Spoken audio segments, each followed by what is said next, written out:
धार्मिक स्टोरेज पर आज की कहानी है भाद्रपद माह की परिवर्तनी एकादशी व्रत की कथा।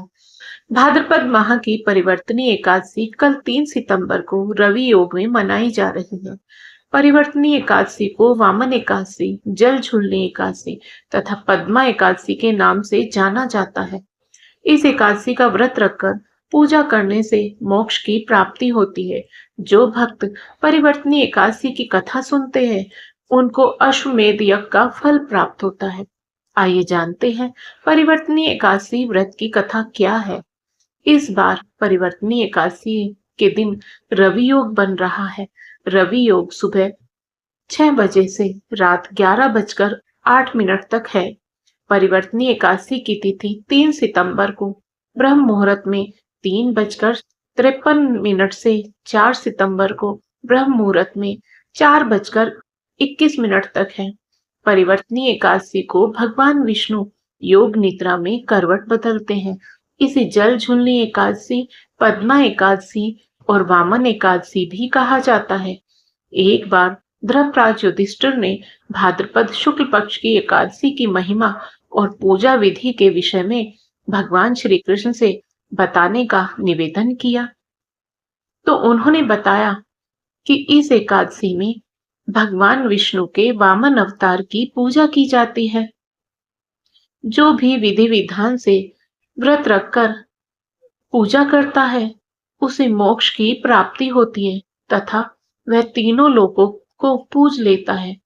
परिवर्तनी एकादशी करने से अश्वमेध यज्ञ के समान फल प्राप्त होता है। भगवान श्री कृष्ण ने युधिष्ठिर से कहा कि इस व्रत में पूजा के समय भगवान विष्णु के परम भक्त राजा बलि की कथा सुनते हैं। परिवर्तनी एकादशी की व्रत कथा कुछ इस प्रकार से है।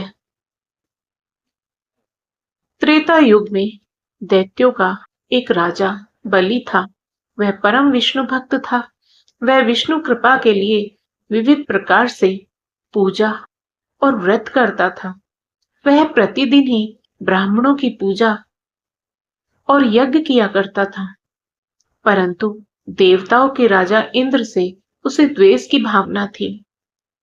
इस कारण से उसने अपने बल से इंद्र समेत सभी देवों को पराजित कर दिया और स्वर्ग पर अधिकार कर लिया। राजा बलि के पराक्रम से भयभीत इंद्र समेत अन्य देव भगवान विष्णु के पास पहुंचे।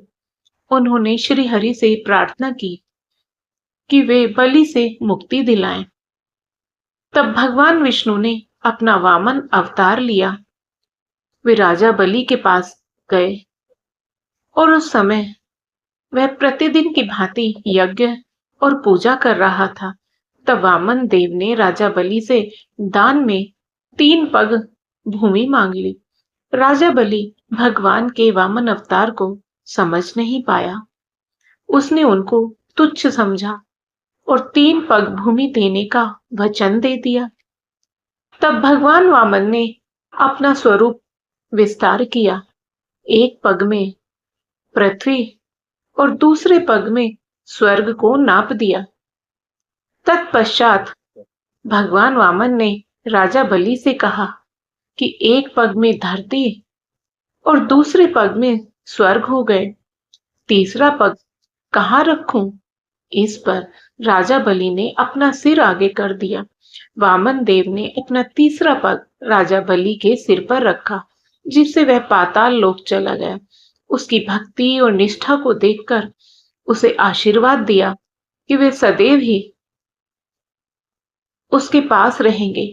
राजा बलि के आदेश पर भाद्रपद शुक्ल एकादशी को उसके आश्रम में भगवान विष्णु की प्रतिमा स्थापित की गई।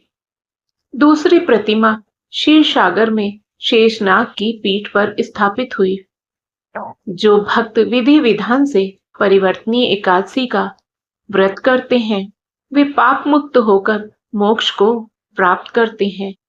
जो भक्त परिवर्तनी एकादशी की व्रत कथा सुनते हैं या पढ़ते हैं उनको हजारों अश्वमेध यज्ञ करने का पुण्य प्राप्त होता है। आप सभी को आज की कहानी पसंद आई हो तो वीडियो को लाइक करें शेयर करें और साथ ही हमारे चैनल को सब्सक्राइब करें। बेल आइकन को प्रेस करके ऑल बटन पर क्लिक करें। राधे राधे।